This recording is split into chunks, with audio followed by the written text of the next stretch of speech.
Assalamualaikum warahmatullahi wabarakatuh. Kami dari kelompok 10 akan mempresentasikan tentang perkembangan kurikulum IPS SDMI di Indonesia.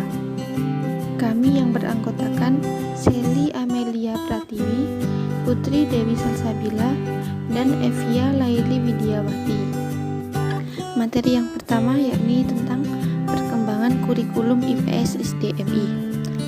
Kurikulum Ilmu Pengetahuan Sosial atau IPS Sekolah Dasar tahun 2006 yang ditetapkan berdasarkan Keputusan Menteri Pendidikan Nasional Republik Indonesia Nomor 22 Tahun 2006 tanggal 23 Mei 2006 mempunyai karakteristik tersendiri karena kurikulum IPS yang mulai berlaku tahun pelajaran 2006 itu tidak menganut istilah pokok bahasan, namun mencakup pengajaran yang lebih simpel atau sederhana, yaitu standar kompetensi dan kompetensi dasar. Hal ini lebih sederhana dibandingkan dengan kurikulum sebelumnya.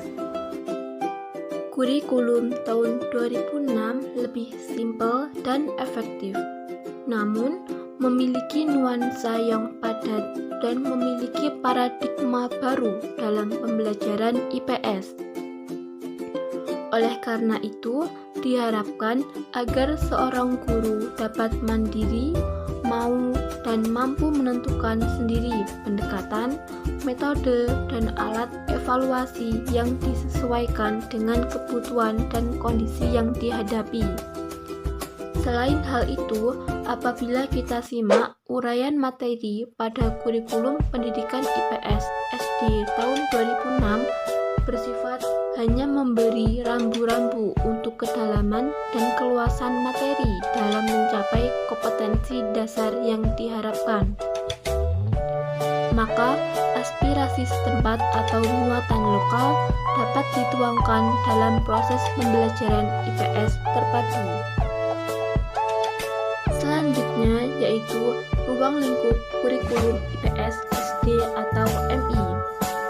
Secara garis besar, ruang lingkup kurikulum mata pelajaran IPS mencakup 4 aspek, yaitu yang pertama, sistem sosial dan budaya yang meliputi individu, keluarga, dan masyarakat.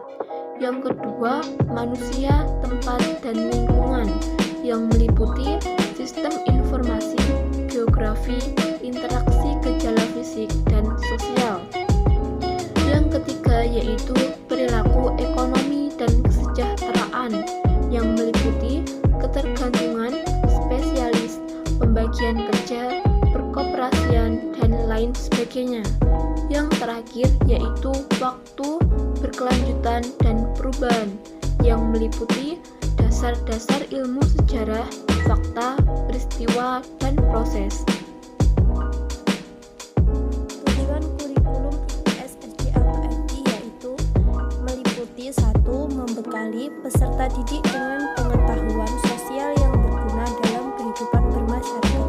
2. Membekali peserta didik dengan kemampuan memahami, menelah, dan menyusun alternatif pemecahan masalah sosial yang terjadi dalam kehidupan bermasyarakat.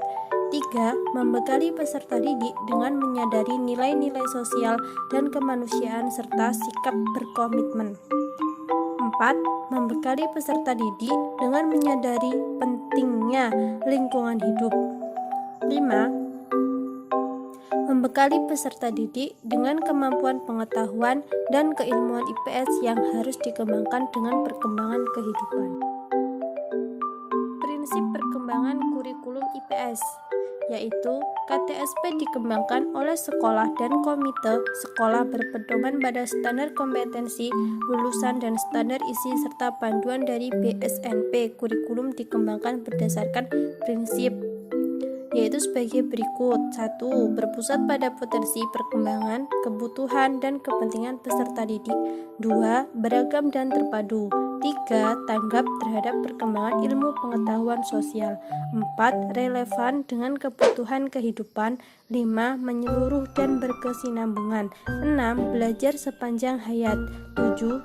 Seimbang antara kepentingan nasional dan kepentingan sejarah. Baiklah, Cukup sekian presentasi dari kelompok kami. Wassalamualaikum warahmatullahi wabarakatuh.